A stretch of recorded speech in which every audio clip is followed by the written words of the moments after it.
Number 1. Listen to a school principal talking to a group of students. I was very pleased by your band's performance at the holiday festival. I don't often see students playing their own music. Student bands usually play something traditional, but you actually composed something original. That's really impressive. What did the principal like best about the band?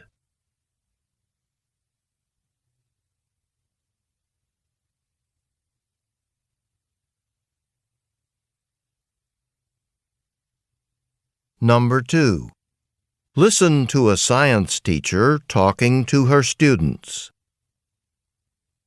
First, we are going to collect some leaves that have fallen from the trees. Then we will compare the colors of those leaves. After that, we will use the leaves to make a poster about what happens to trees during autumn. Okay, now put on your jackets and let's head outside. What will the class probably do next?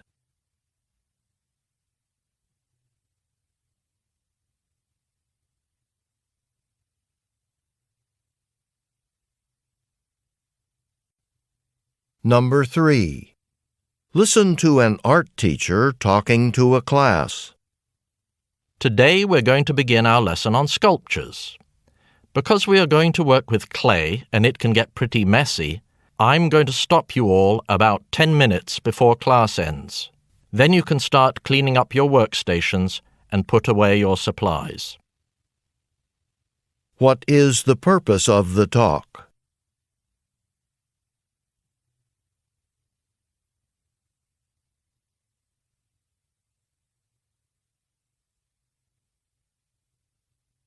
Number 4. Listen to a teacher talking to a history class. When we take our class trip into the city this week, we'll be driving through a tunnel that will take us under a river. It's so easy to take a train or car into the city today by using one of the tunnels that we don't think much about the fact that we're crossing a river. But in the city's early days, the only way to get to the city was by boat. I want you to keep this in mind as we learn more about the city's history. What is the teacher explaining?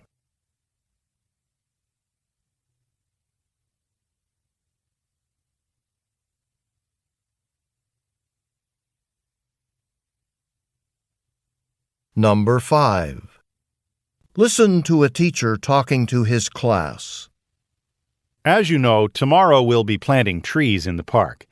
A few dozen saplings will be provided, and you'll be given gardening tools to dig holes for the trees.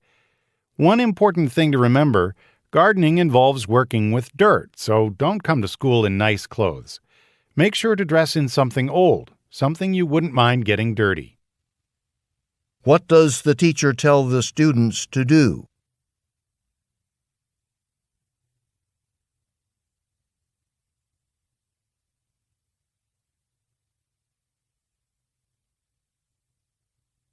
Number 6.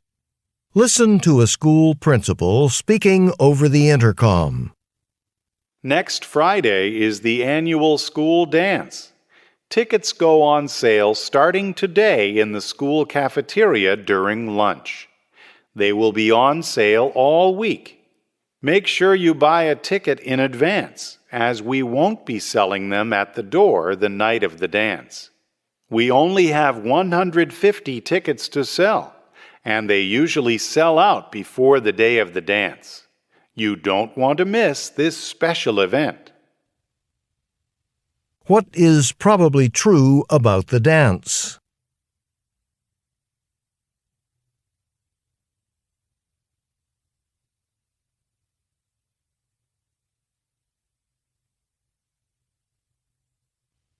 Number 7.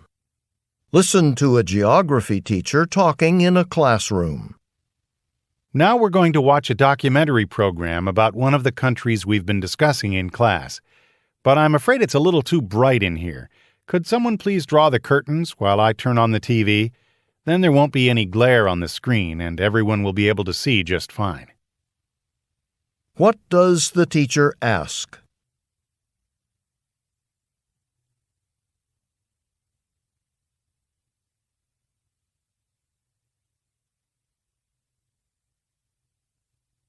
Number 8. Listen to a history teacher speaking to his class. In order to understand a little more about the life of United States President Abraham Lincoln, we are going to watch a short video. I want you to take notes during the video and think about what we have learned so far. Afterward, we will have a discussion about Lincoln's life. What will the students probably do next?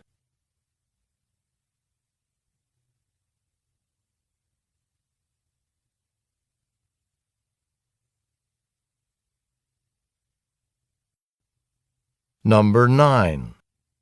Listen to an English teacher speaking to her class. Before we start writing our stories, I want to show some ways you can make your characters more believable. You can try to give them real-life details. One thing you might want to do is base your characters on people you know in real life. This is something that even many famous writers do. What is the purpose of the talk?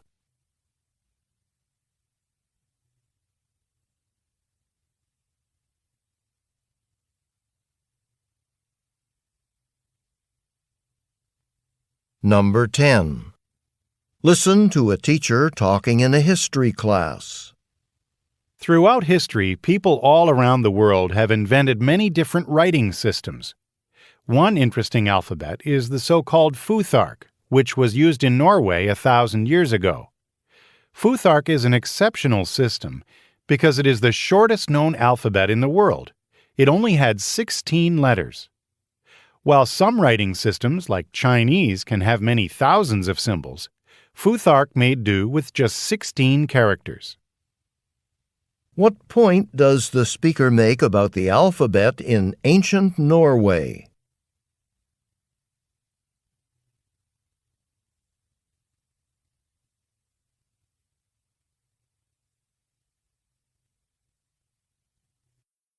Go on to the next page. Now you will hear some conversations. Each conversation is followed by 3 or more questions. Choose the best answer to each question and mark the letter of the correct answer on your answer sheet. You will hear each conversation only one time. 11 through 13. Listen to a conversation between 2 students at school. Hi, Tommy. Are you on your way to the cafeteria? No, I was on my way to the library to return a book, but now I'm looking for my watch. It must have fallen off somewhere here in the grass. It was a gift from my father, so I really want to find it. I'd like to help you look for it, but I'm heading to the art building. I made an appointment with my art teacher to talk about a homework assignment, and I don't want to keep him waiting. That's okay. The watch has got to be here somewhere. Oh, there it is. Hey, by the way, do you want to study for tomorrow's history test with me and some other people from our class after school? We haven't decided where we're going to meet yet. Probably at the city library. That sounds like a good idea. I'd like to join you. I'm having lunch with the others, so we'll know where we're meeting by the time I see you in science class. All right, I'll see you then.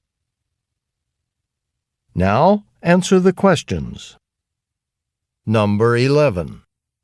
Where is the conversation probably taking place?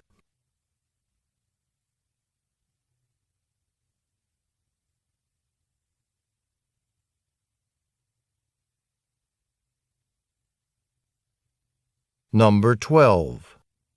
What did the boy lose?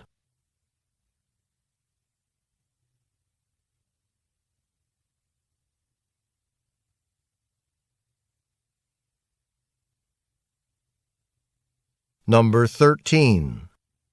According to the conversation, what has not been decided yet?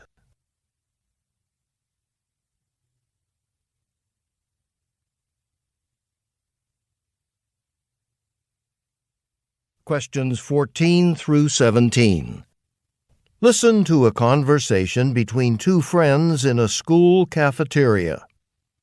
Look, the cafeteria is almost empty. We won't have to wait in line too long. Good idea. Let's get something now before it gets too crowded. I think I'll have one of the salads today and something to drink. But I can't make up my mind which drink to choose. It's hard to pick something when there are so many different kinds to choose from. It's better to have too many choices than not enough. Why don't you have something you've never tried before? Maybe you can discover something new that you like. That's a really good idea. And what about you? Are you going to have a salad too? I think so. And maybe a bottle of juice. And a cup of that soup, too. It looks really good. But I'll definitely pass on the dessert items. I've been eating way too many sweet things lately. Now answer the questions. Number 14. What are the speakers happy to see when they enter the cafeteria?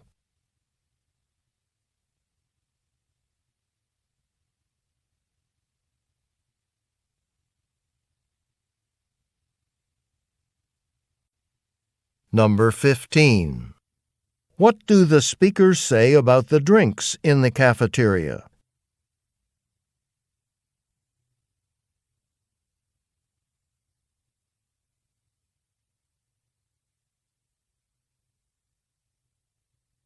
Number 16.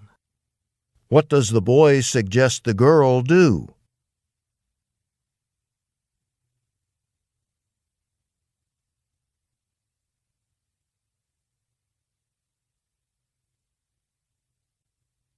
Number 17. What will the boy not order for lunch?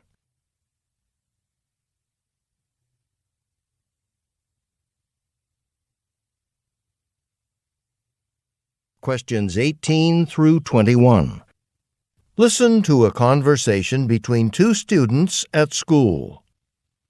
Excuse me, is this the way to the gym? Yes, it is. Are you a new student here? Yes. I'm trying to find the meeting about the dance team. I heard that the school is starting one up. I wanted to find out more about it. Do you dance? Uh-huh. I've been taking lessons since I was little. Traditional dance, ballet, jazz. Wow, then you must be pretty good. Anyway, I heard about that new dance team. I think they're going to be performing at school assemblies and stuff like that. Well, the gym's that way, but I just came from there, and I heard someone saying that the dance team was meeting in the music room. Are you sure? Because the notice I saw said the gymnasium. Well, remember that big storm we had a couple of days ago? And all that rain? Yes. Well, some water got into the gym through the roof, so they're doing some work in there. You know, fixing the roof. Do you know where the music room is? Near the library? Yes, I had my first music class today, actually. Oh, good. Now I just have to find Mr. Harris, my gym teacher. Oh, I wish I could help you. That's okay. I just have to return a basketball I borrowed, but I think I'll just leave it for him at the main office. Good luck with the dancing. Thanks. Now answer the questions. Number 18. What is the girl on her way to do?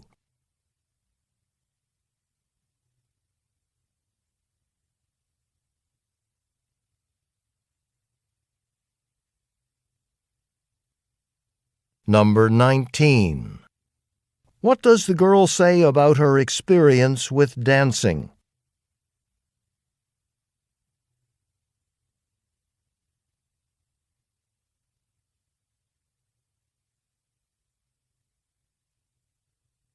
Number 20. What happened because of a rainstorm?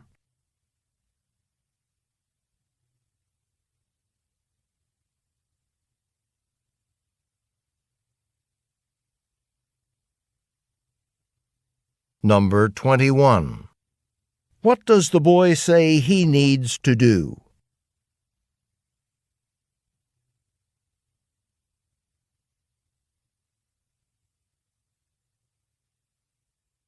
Questions 22 through 25.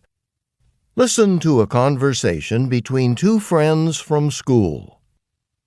Maria, would you like to be on my team in next week's trivia quiz? Trivia quiz? I've heard about it, but I don't know exactly what it is. It's a general knowledge contest. All of the teams are given a set of questions to answer, questions on all kinds of topics, and the team that gets the most correct answers wins. Sure, I guess I could play. But why do you want me on your team? Well, our team already has students who are interested in biology, history, and math, but we're not too good at geography. A lot of questions are about various countries, continents, and things like that. We need someone strong in geography, like you. Well, geography is my favorite subject. You can count me in. Should I study for this? It's hard to study for this kind of competition, but if you want, I have examples of questions that were asked in the quizzes in the past. A list like that would give you a general idea of what to expect. That would be great. So, will it be held in the library? Not this time. Now we'll be in the gym. A lot more teams are signing up to play this time, so they had to move it to a place with more space. Even the cafeteria wasn't big enough. Wow, the gym is pretty big. Well, that just shows you how popular the trivia quiz has become. Now, answer the questions. Number 22. What does the boy ask the girl to do?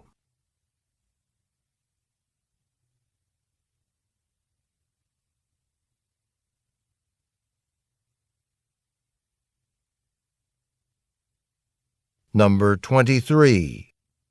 What subject is the girl interested in?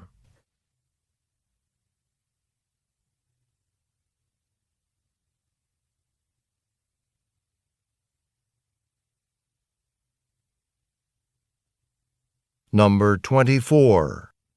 What does the boy offer to give the girl?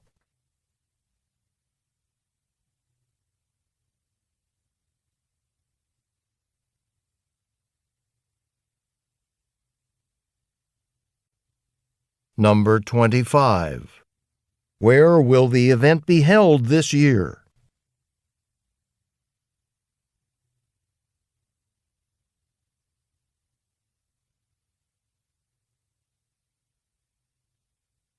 Go on to the next page.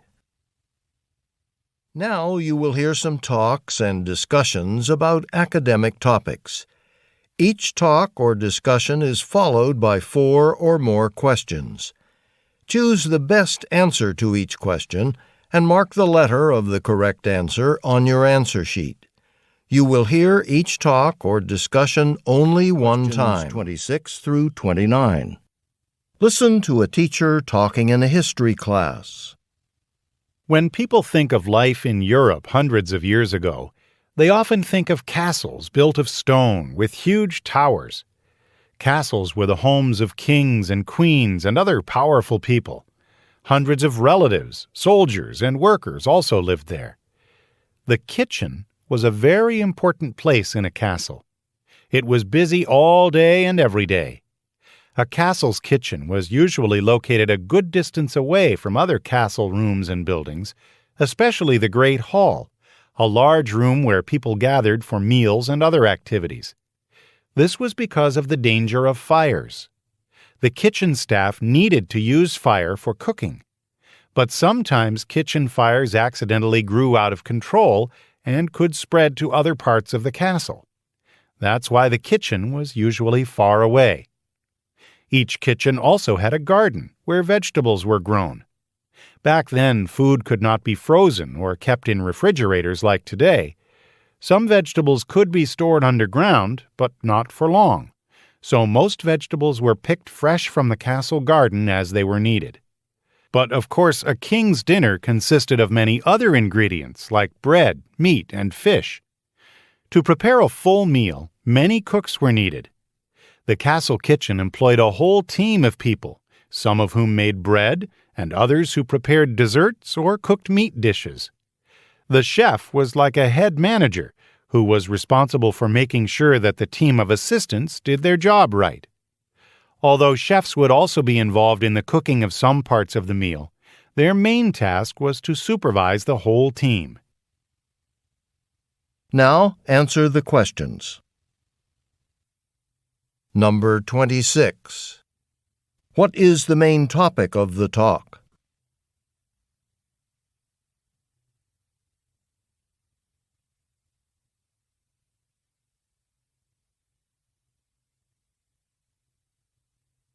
Number 27.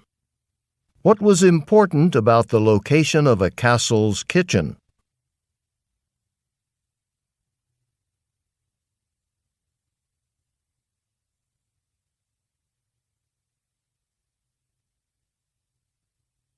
Number 28. What does the teacher say about vegetables?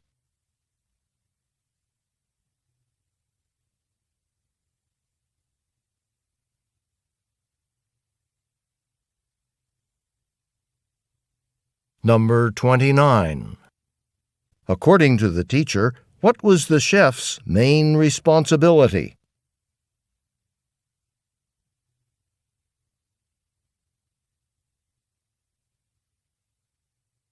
Questions 30 through 33.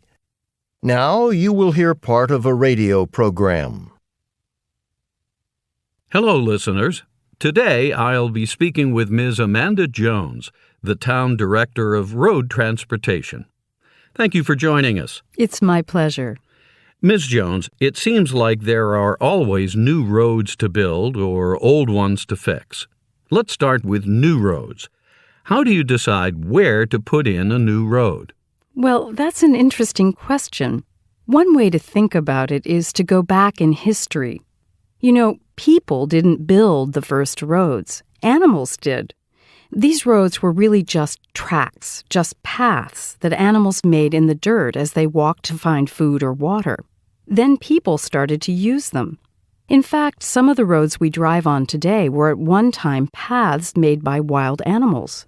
But we humans began making roads for ourselves at some point, right? Yes, of course. We made them when we needed them, which happened when we started to settle in communities, and we wanted to trade with people in other communities. Even then, the roads were pretty simple. Let me ask a question. Why would we need anything more, like paved roads? Well, I suppose when we wanted to carry things, when we built vehicles, like carts and wagons. Exactly. And that's when you start to see better roads, roads made with logs, or better yet, stone or brick, and roads made with good drainage. A good road has to have a place for water to go. Rainwater can really damage a road or even wash it away. In England, thousands of years ago, people made roads on ridges, along the cliffs and hills beside streams and rivers. Why? Because it's drier there. Ridgeways, they called them. Some ridgeways still exist in England. They're still used today for walking and hiking. Now, road building really started to increase when nations began to grow. In ancient India, rulers created big road networks. It helped them to control a lot of land from central cities. And the Romans became excellent road builders. After all, they had a huge empire to connect together. But the roads in ancient Greece were not as good as those of the Romans. They didn't put as much effort into road building. Why? Because Greece is full of islands, and they traveled more by boat. Now answer the questions. Number 30. What are the speakers mainly talking about?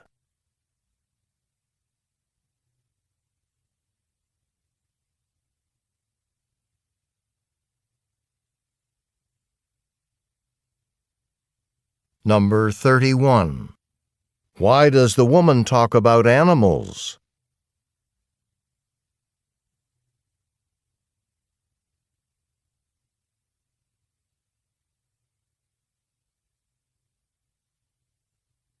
Number 32. Why did the people in England build ridgeways?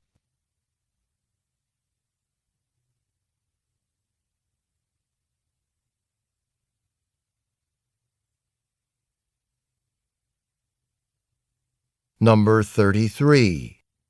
What does the woman say about roads in ancient Greece?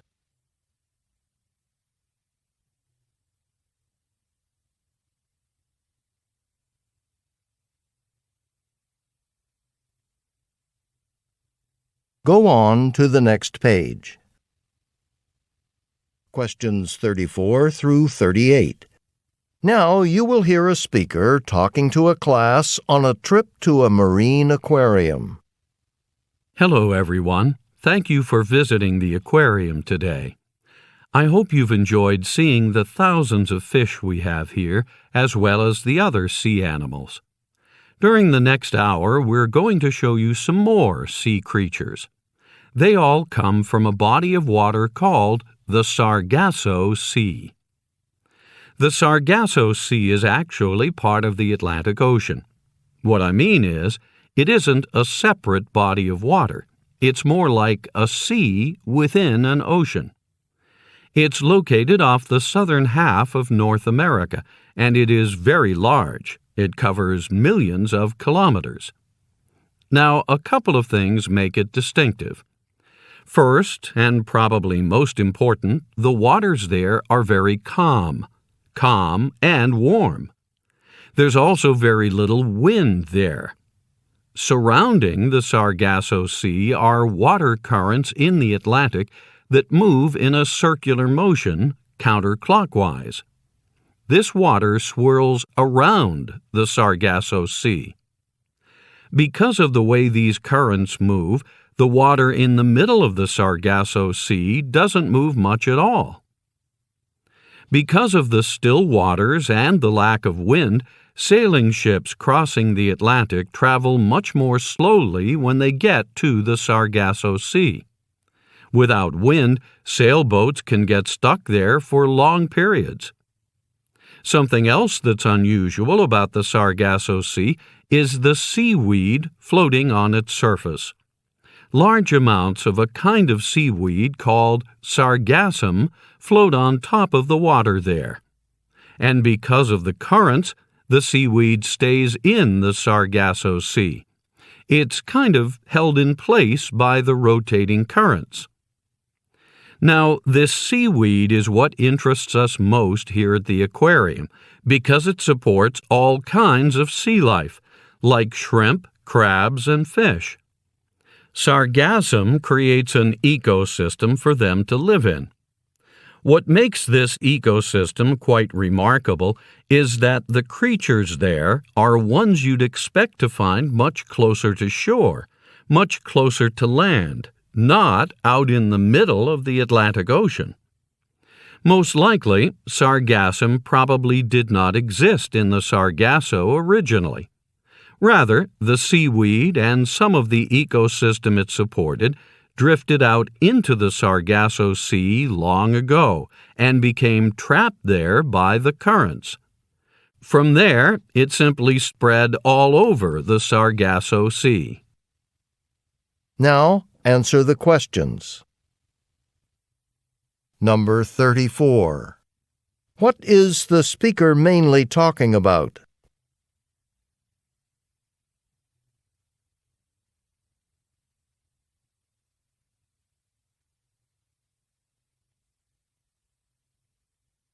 Number 35.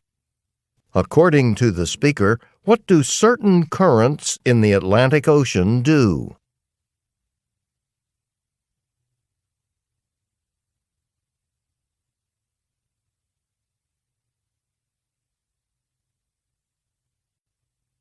Number 36. What is the speaker explaining when he mentions sailing ships?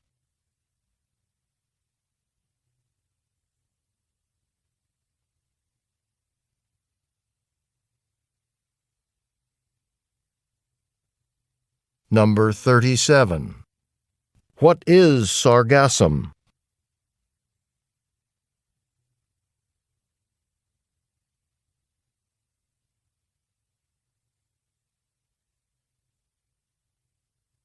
Number 38. According to the speaker, what is surprising about some animal species that live in the Sargasso Sea?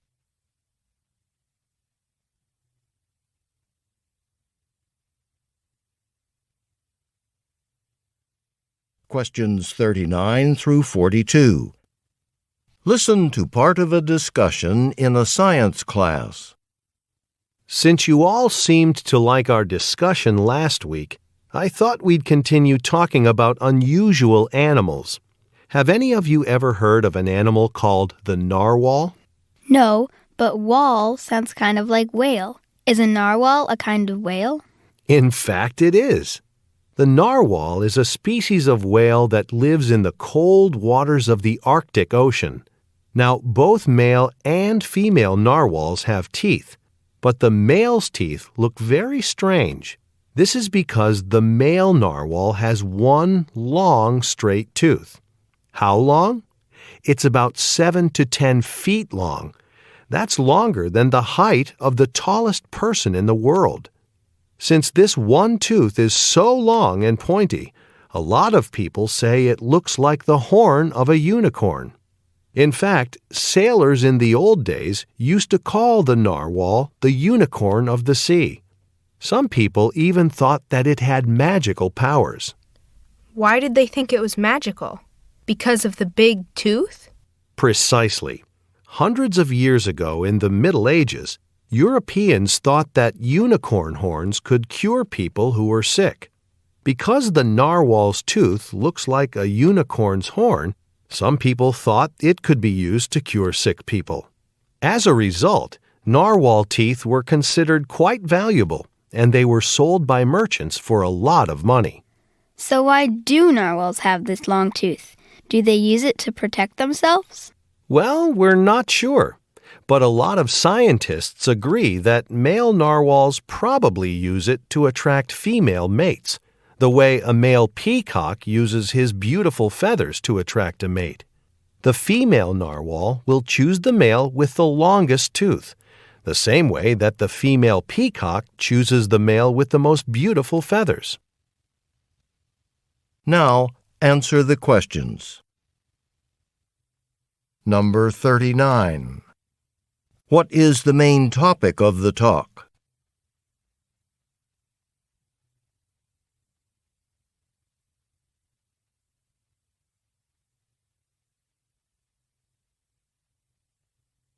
Number 40. Why does the teacher mention unicorns?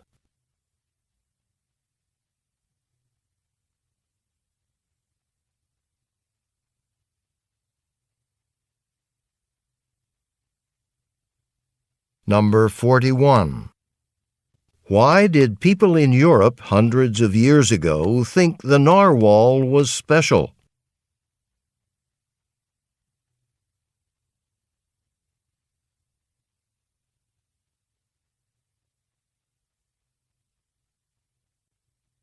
Number 42. Why does the teacher mention peacocks?